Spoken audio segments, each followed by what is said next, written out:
वह उनको इंतजार कर रहा था।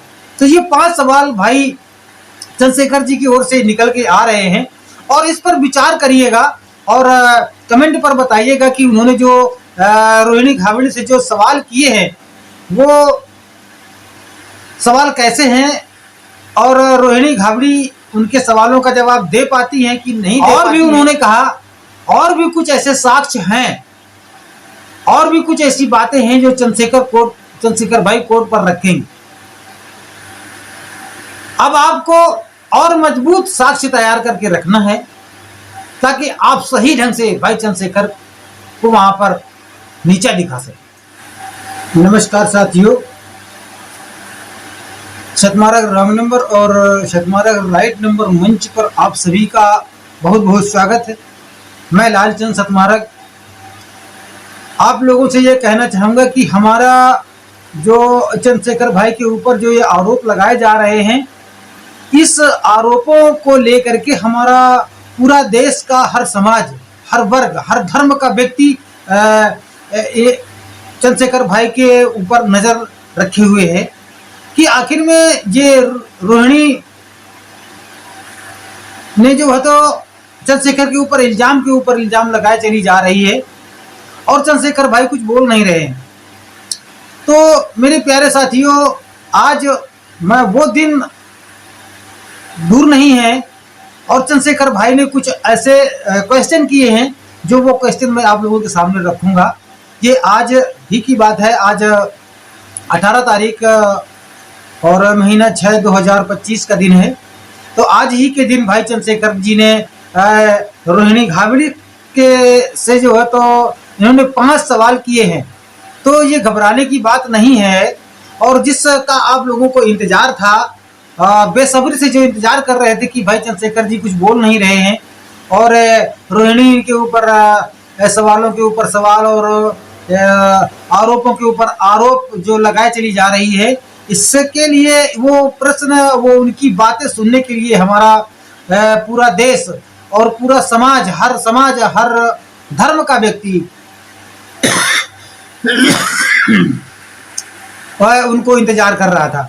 तो ये 5 सवाल भाई चंद्रशेखर जी की ओर से निकल के आ रहे हैं और इस पर विचार करिएगा और कमेंट पर बताइएगा कि उन्होंने जो रोहिणी घावड़ी से जो सवाल किए हैं वो सवाल कैसे हैं और रोहिणी घावड़ी उनके सवालों का जवाब दे पाती हैं कि नहीं दे पाती हैं। तो सबसे पहले तो भाई चंद्रशेखर जी का ये मानना है कि हम किसी भी नारी और किसी भी महिला के आत्मसम्मान या उसके सम्मान पर हम खिलवाड़ नहीं कर सकते हैं।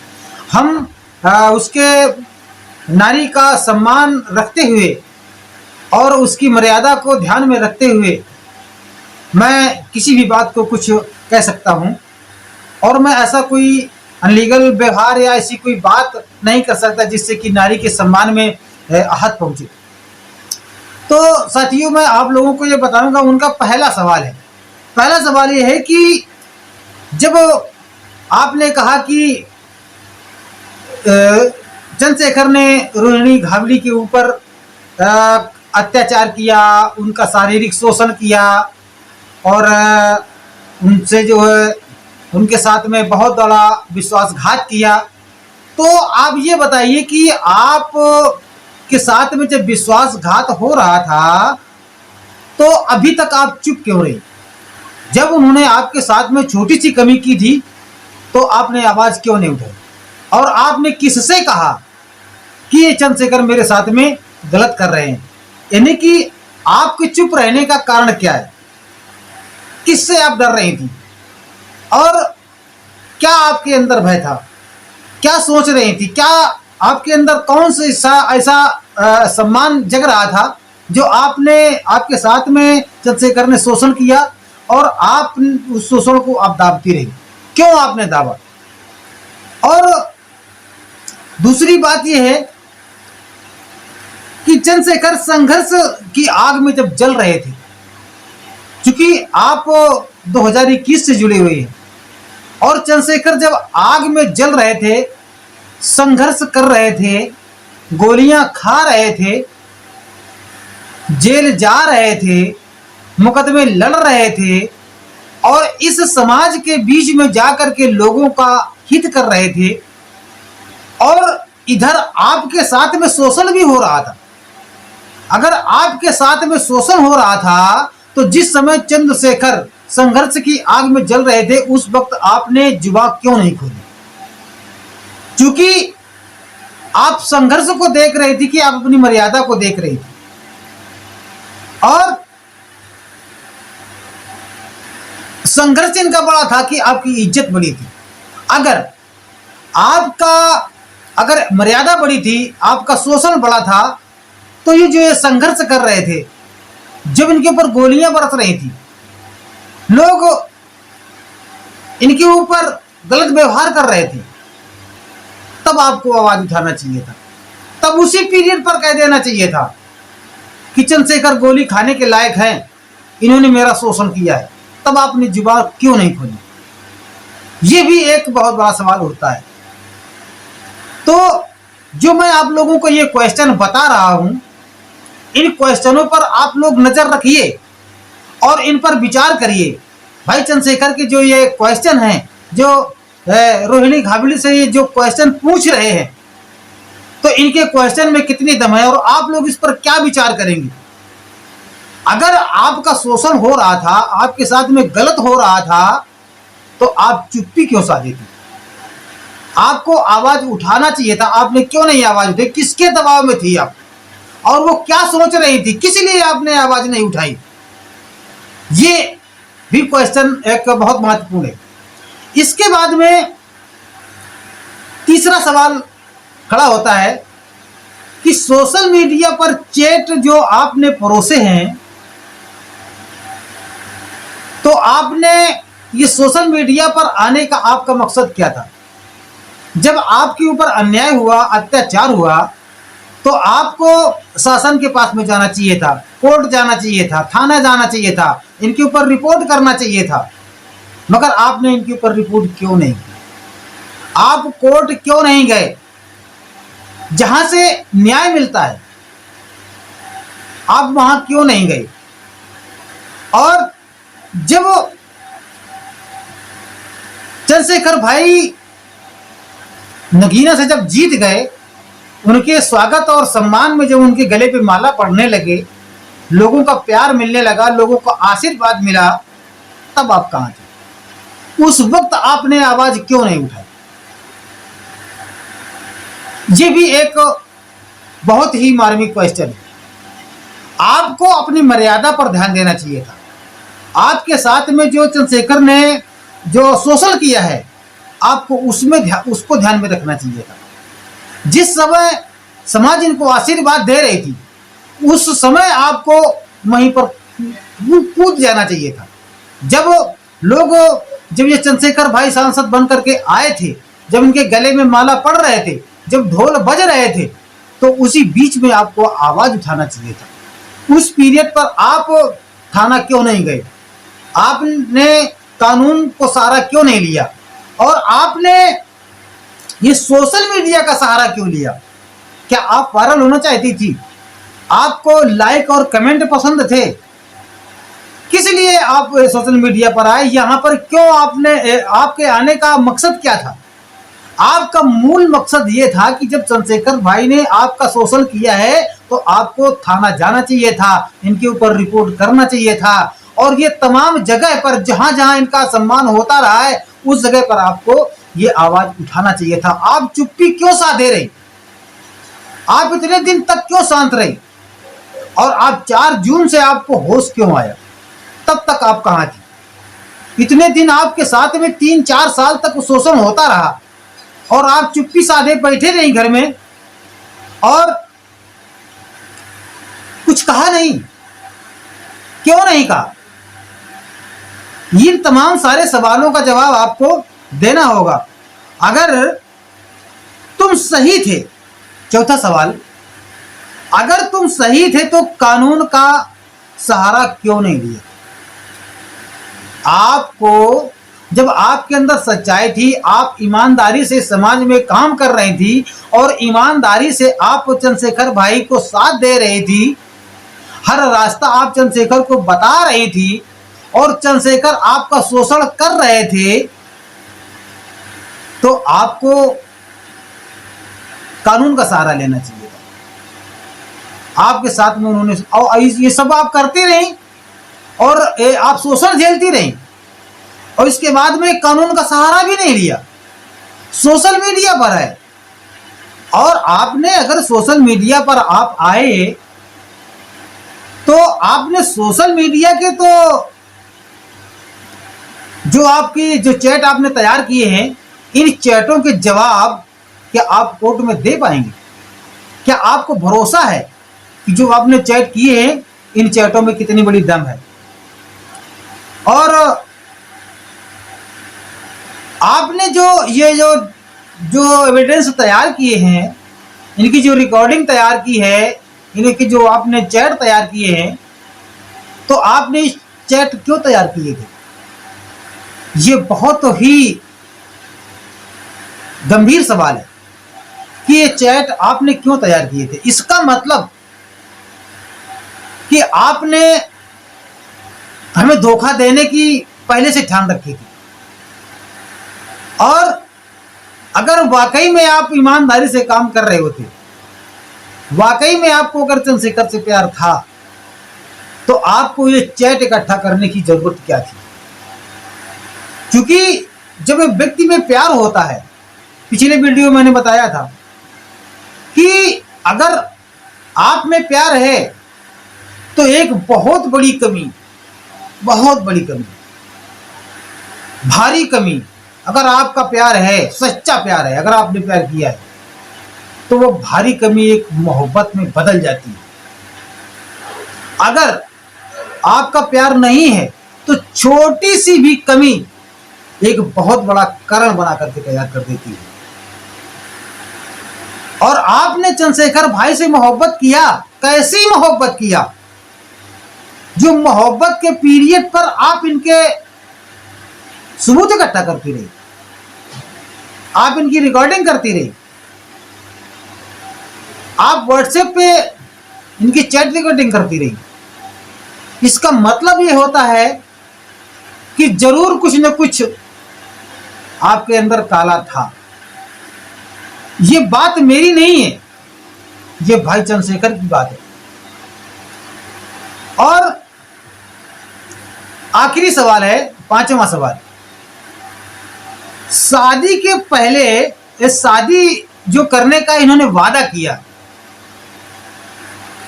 मानते हैं ठीक है, चंद्रशेखर ने वादा किया था कि हम आपसे शादी करेंगे। बाबा साहब ने 2 शादियां की थी, और हम 2 शादी कर लेंगे तो क्या गलत होगा, मानते हैं, कहा था। मगर जो ये आपने सबूत रखे कि चंद्रशेखर ने हमसे शादी करने का वादा किया, इसका प्रूफ क्या है? इसकी रिकॉर्डिंग आपके पास में क्या है? इसका सबूत क्या है? किसके सामने चंद्रशेखर भाई ने कहा कि मैं आपसे शादी करूंगा, और किस काल पर आप इसके सबूत क्या दे पाएंगे? अगर चंद्रशेखर भाई ने आपसे शादी करने का वादा किया है तो इसका भी आपके पास में कोई प्रूफ हो जाना चाहिए था। नहीं तो आपके केवल कह देने से, आपके पास में कोई प्रूफ है, ये केवल कह रही हैं, आपके कह देने से पूरा सही हो जाएगा क्या? आप जिस तरह से वॉइस रिकॉर्डिंग किया, व्हाट्सएप चैट रिकॉर्डिंग किया, और आपने जो ये रोते हुए वीडियो निकाले, क्या हम इसकी पुष्टि नहीं कर सकते? क्योंकि टेक्नोलॉजी का जमाना है, लोग कुछ भी कर सकते हैं। तो जो शादी के प्रूफ आपके पास में क्या है? क्या इन्होंने कहा, कैसे कहा, कहां पर कहा, क्या रिकॉर्ड किया? क्योंकि अगर आप ईमानदारी से अगर चंद्रशेखर से जुड़ी होती तो जरूर ये भी रिकॉर्ड आपके पास में होता। आपको इनसे मोहब्बत नहीं था। ये सवाल आपको उस ओर लिए जाते हैं, इससे ये पता चलता है कि आपके, या तो आपको इनके पीछे लगाया गया, या तो आप पैसे के लालच में आए, या कुछ ना कुछ तो खेल जरूर आपके साथ में खेला गया है। तो ये तमाम सारे सबूत इस तरह से हैं, और इसी बात को लेकर के पिछले चंद्रशेखर भाई ने जो अपने इंटरव्यू में कहा था कि मैं नारी का सम्मान करता हूं और उसकी गरिमा को बरकरार रखते हुए मैं इस मीडिया और इस जनता के सामने कुछ नहीं कह सकता। ये कोर्ट पर जाएंगे तो कोर्ट पर जाकर के मैं कुछ भी कह सकता हूं, सारी बातें मैं कोर्ट पर करूंगा। तो ये फैसला रोहिणी घाबड़ी जी को आपको देना होगा। आप किस तरह से इनको मैनेज कर पाती हैं, इनके सवालों का जवाब आप किस तरह से दे पाती है, ये आपके ऊपर निर्भर है। आप कैसे इनको निभा पाएंगी, ये आपके ऊपर डिपेंड करता है। इसके जिम्मेदार आप हैं। ये सवालों के जवाब आपको देने पड़ेंगे। और भी उन्होंने कहा, और भी कुछ ऐसे साक्ष्य हैं, और भी कुछ ऐसी बातें हैं जो चंद्रशेखर भाई कोर्ट पर रखेंगे। अब आपको और मजबूत साक्ष्य तैयार करके रखना है ताकि आप सही ढंग से भाई चंद्रशेखर को वहां पर नीचा दिखा सके। तो मैं अपने जो हमारे व्यूअर्स लोग हैं, मैं अपने साथियों से ये कहना चाहूंगा कि ये जो सवाल मैंने आप लोगों के सामने रखे हैं, ये सवाल मेरे नहीं है, भाई चंद्रशेखर साहब जी की हैं। और इन सवालों के जवाब आप लोग अपने अंदर खोजें। क्या रोहिणी घाबड़ी ये इन सवालों का जवाब वो किस तरह से दे पाती हैं या नहीं दे पाती हैं। तो मेरे प्यारे साथियों, ये वीडियो आपको कैसा लगा? चंद्रशेखर और रोहिणी घाबड़ी के बीच में जो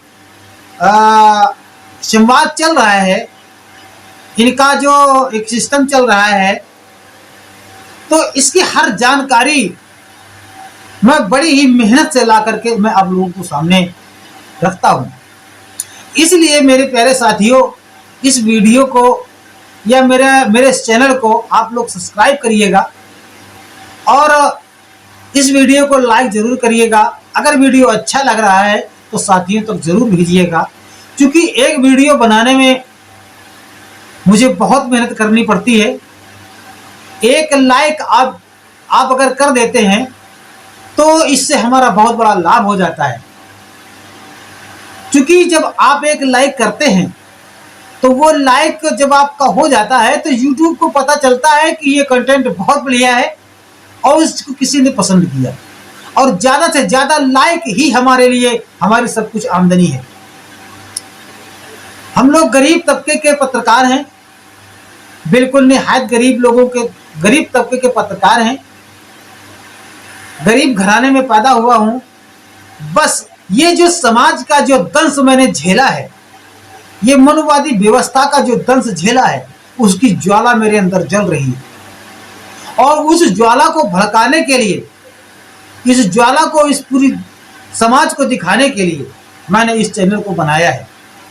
और मैं आप लोगों से ये विशेष निवेदन और रिक्वेस्ट करता हूं, कृपया मेरे चैनल को आगे बढ़ाइए। मैं इसी तरह से बिल्कुल सत्य बात, इस चैनल का नाम तो सतमार्ग रॉन्ग नंबर है, मगर इसके पीछे सतमार्ग राइट नंबर भी लगा हुआ है। मैं बिल्कुल सही बात, बिल्कुल करेक्ट परफेक्ट बात मैं ला करके चैनल पर रखता हूं। मेरे शब्दों पर पीछे मुड़ करके किसी भी वीडियो पर देखा जाए, जो मैंने थंबनेल पर लिखा है वही उसके अंदर मिला है। इसलिए मेरे प्यारे साथियों, इसको लाइक जरूर कर दिया करें। सब्सक्राइब नहीं किया तो सब्सक्राइब कर लीजिएगा। वीडियो अच्छा है तो साथियों तक जरूर भेजिएगा। इसी के साथ में जय भीम, नमो बुद्धाय। अंत में मैं एक बात और कहना चाहूंगा कि कमेंट में अपना नाम और अपना एरिया डाल दिया करें, ताकि मैं ये जान सकूं कि मेरा वीडियो कहां देखा जा रहा है। जय भीम।